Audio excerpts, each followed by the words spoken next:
de la verdad, a través de Radio Red de RCN y con el patrocinio del Banco Popular, llega el editorial de Fernando Londoño.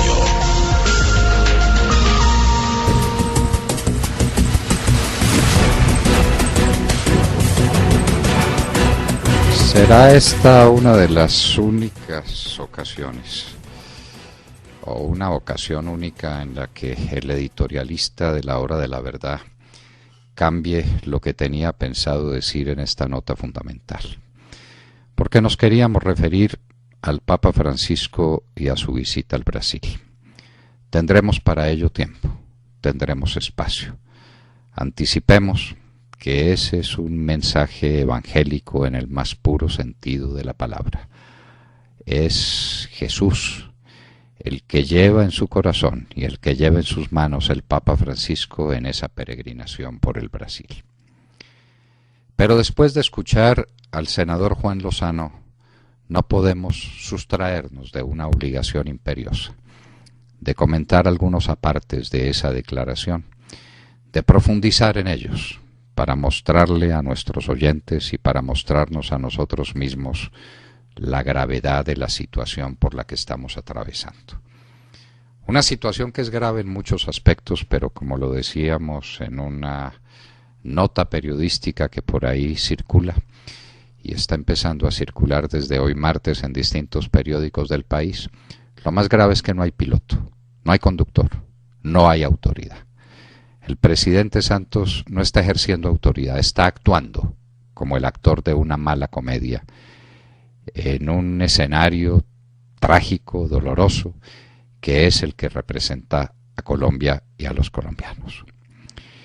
El senador Juan Lozano nos hacía una observación elemental, porque le preguntábamos si el presidente, cuando pronunció su discurso de inauguración del Congreso, sabía o no sabía que acababan de ser asesinados unas horas antes cerca de 20 militares colombianos, jóvenes que con el uniforme de la patria fueron sorprendidos por mala conducción, por mal comando, por una deficiencia fundamental en la estructura de guerra que el país tiene para su servicio, por 80 hombres de las FARC que los asesinaron sin piedad, que los remataron sobre el piso, que hicieron de ello pasto de sus pasiones para dar una lección.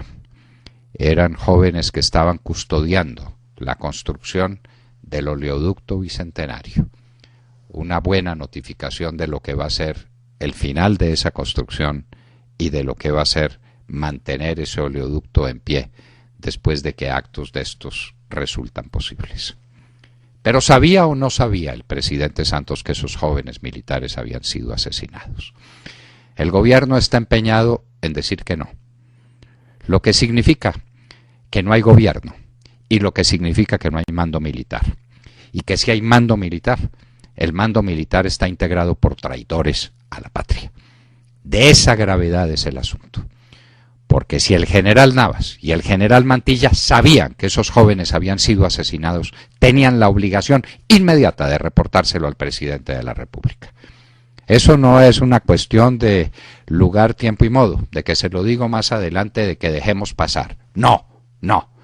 El presidente es el comandante supremo de las fuerzas militares y tiene la obligación de enterarse de asuntos que le conciernen, y el más grave de todos, la más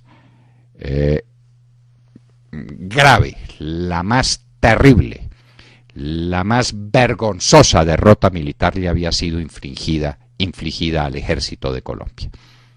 Eso tenía que ser comunicado por el general Mantilla y por el general Navas al presidente, como seguramente se lo comunicaron.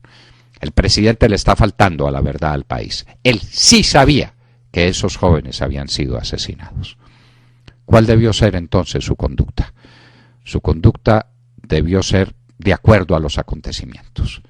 Su conducta debió manifestarse con la exigencia de 1 minuto de silencio por los caídos, por los héroes caídos, por las víctimas y, por supuesto, por el rechazo contundente, rechazo enérgico, rechazo sin ambajes a la acción de estos criminales que son las FARC.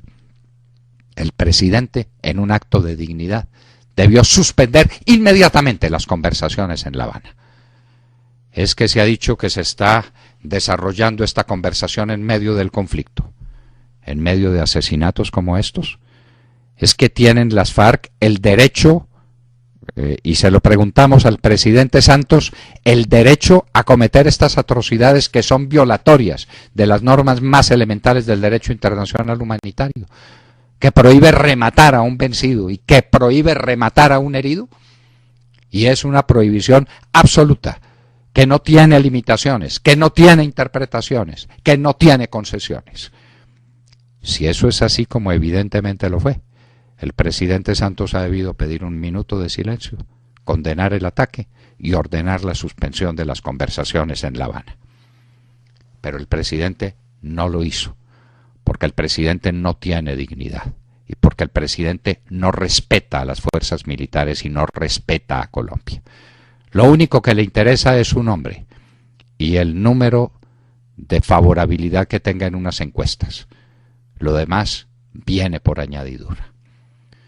Ya unas horas atrás, en pleno desfile militar, había incurrido en la indignidad manifiesta de parar el desfile para saludar a su hijo. Bienvenido que fuera Esteban Santos a las fuerzas militares de Colombia a servir como soldado. Como un soldado más, como un soldado cualquiera. No como un soldado en cuyo honor se suspende por primera vez en la historia, que se conozca. En la historia militar no hay antecedente de esto, un desfile militar para ser saludado por sus papás. Los demás jóvenes que estaban marchando también tienen papá y mamá. Y por el principio de igualdad debió suspenderse el desfile militar tantas veces cuanto un papá y una mamá quisieran saludar a su soldado. Lo que es absolutamente imposible. Lo que significa que el acto del presidente Santos fue un acto atroz contra la dignidad y el decoro del ejército. Qué día tan amargo ese del 20 de julio. ¿Cómo es posible que eso aconteciera? Los jóvenes de Arauca, ignorados, además de muertos, humillados y ofendidos en su dignidad post-mortem.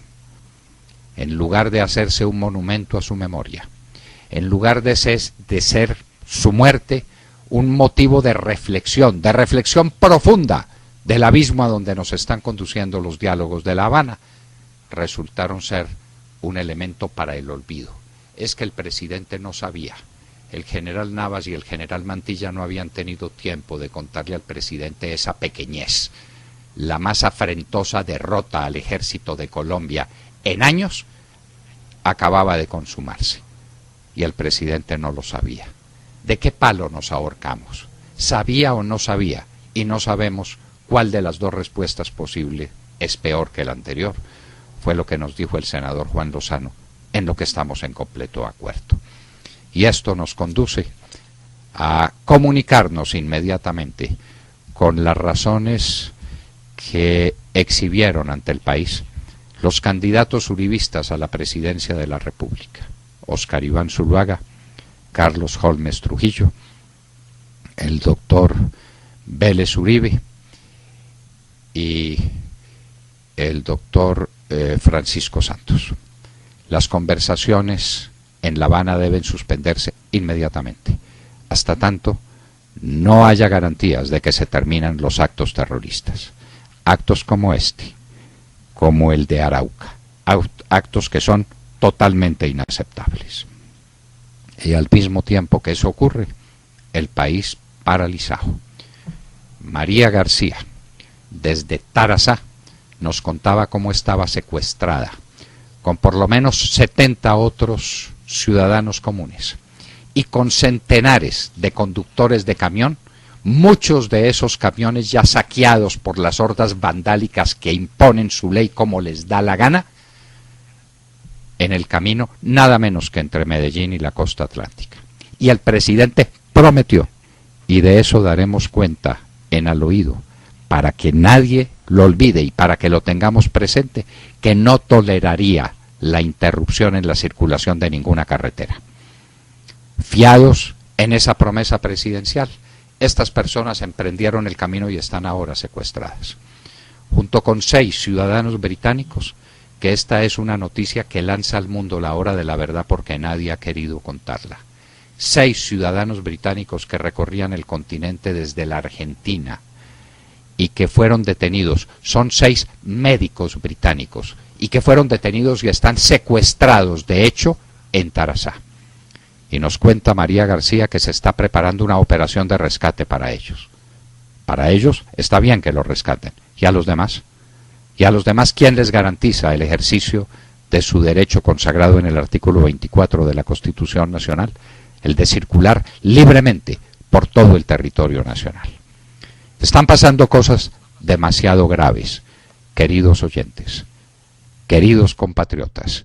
El país está a la deriva. No hay piloto, no hay conducción de los asuntos públicos, no hay autoridad en Colombia. Los acontecimientos de Arauca y los acontecimientos de Tarazá y los acontecimientos del Catatumbo y los acontecimientos de La Guajira y todo lo que se está sucediendo en la geografía nacional, que está extorsionada desde arriba hasta abajo, demuestra que no va a haber tiempo suficiente para recuperar la nación en los próximos 4 años que vengan después desde el año 2014.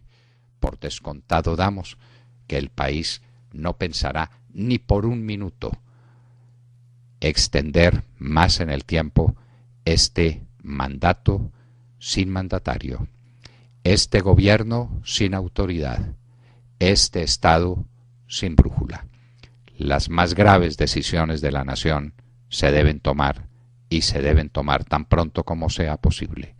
El presidente Álvaro Uribe Vélez, que es la única luz de esperanza en esta noche oscura, debe darnos a conocer de inmediato su lista para el Congreso y la persona elegida para concurrir a las elecciones. Tal vez sea muy tarde.